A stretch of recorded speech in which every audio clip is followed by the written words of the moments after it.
Okay, I'm continuing my reading, and what I'm doing in this series, I'm reading through the entire standard works of the Church of Jesus Christ of Latter-day Saints. This consists of the Bible, the Book of Mormon, the Doctrine and Covenants, and the Pearl of Great Price. I'm reading in a chronological order of events, not according to publication or volume, so I will be skipping around a little bit as I go along. For instance, I have already read Genesis in the Old Testament, as well as Moses and Abraham from the Pearl of Great Price. I have read part of Ether in the Book of Mormon, and the beginning part of Exodus. I have also read the book of Job, because these books all fall into a chronological order of events with each other. I am now continuing in Exodus. This is chapter 17. Let me adjust this camera just a moment.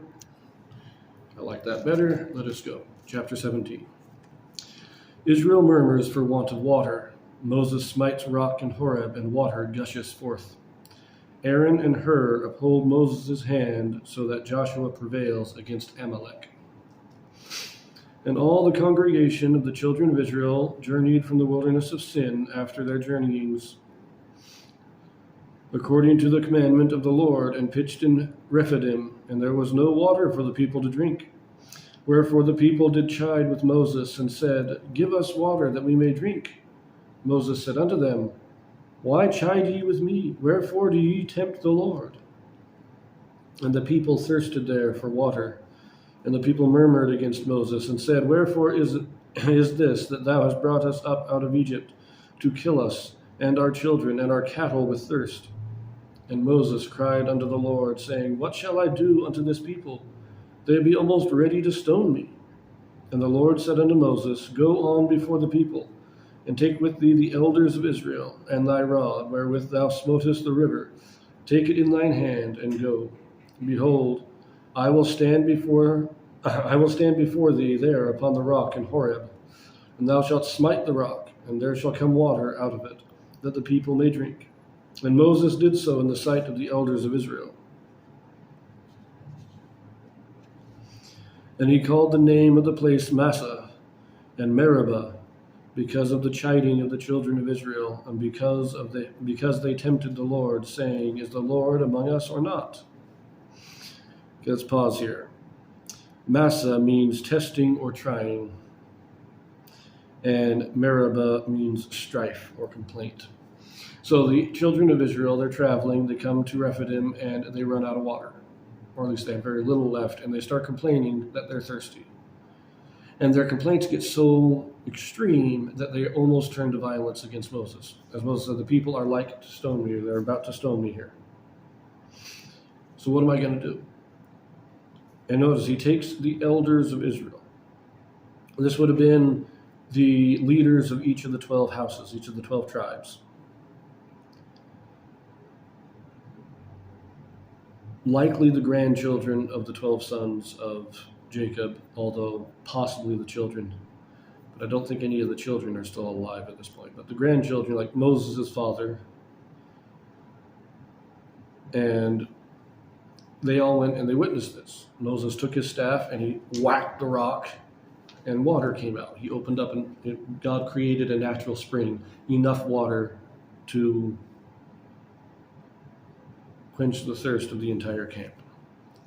And then Moses names it after all their complaining. So we see this pattern of complaining coming out again. They complained about not having bread. They complained about this. They complained. It's just a pattern with Israel. They complain about everything, at least for a little while. So let us continue. Verse 8. Then came Amalek and fought with Israel in Rephidim. And Moses said unto Joshua, Choose us out men and go out, fight with Amalek.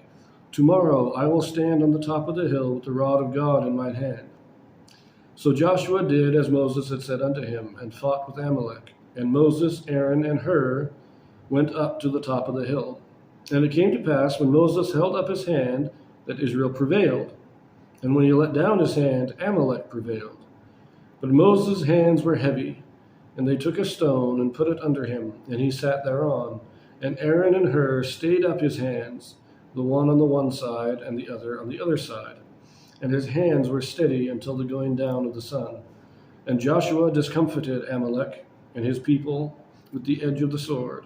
And the Lord said unto Moses, Write this for a memorial in a book, and rehearse it in the ears of Joshua, for I will utterly put out the remembrance of Amalek from under heaven. And Moses built an altar and called the name of it Jehovah Nissi. For he said, because the Lord hath sworn that the Lord will have war with Amalek from generation to generation. Okay, so Jehovah Nissi, that means the Lord is my banner. Now, banner isn't just a flag, but it's a standard or rallying point where the army could come together and reform lines and go back into combat. It's how you would prevent an army from being routed, an army from retreating. You would have the banner, the rallying point. That's what this is talking about. Now, in the last verse there, because the Lord hath sworn, alternate Hebrew translation, a hand upon the throne of the Lord, an oath of strong affirmation. Interesting. So, I love this story. They go out and they fight against Amalek, and as long as Moses holds up his hands, they're winning. But as he gets tired, how long can you hold your hands up? It gets very tiring very quickly. And so he put his hands down, and as soon as he did, Amalek started winning. So he put his hands up again, and Joshua won. But after a while, he'd have to lower his arms again, and Amalek would win. So Aaron and Hur, I'm not exactly sure who Hur is. He just kind of appears in the record here. But they sit Moses down, and then Aaron takes one hand, or one arm, and Hur takes the other, and they hold his arms up so that Joshua can win. I just think it's just funny.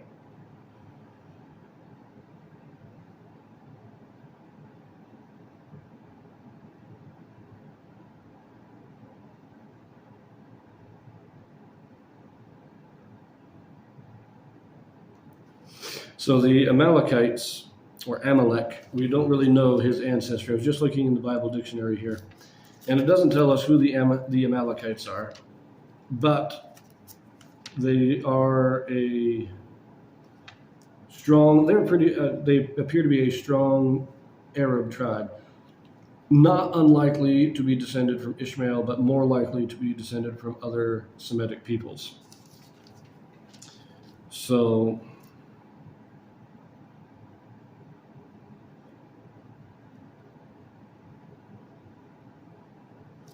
and the Bible dictionary tells us nothing about old Hur. So we'll leave that there. It's a very interesting story, but there's not a whole lot of depth to it. Just very simple, Israel complains, God says, okay, we'll give them what they want. And then they go to battle against the Amalekites. This is the first combat, the first war that Israel fights after coming out of Egypt. And they win, because Aaron and Hur hold up the arms of Moses. I still find that it's just a fun story.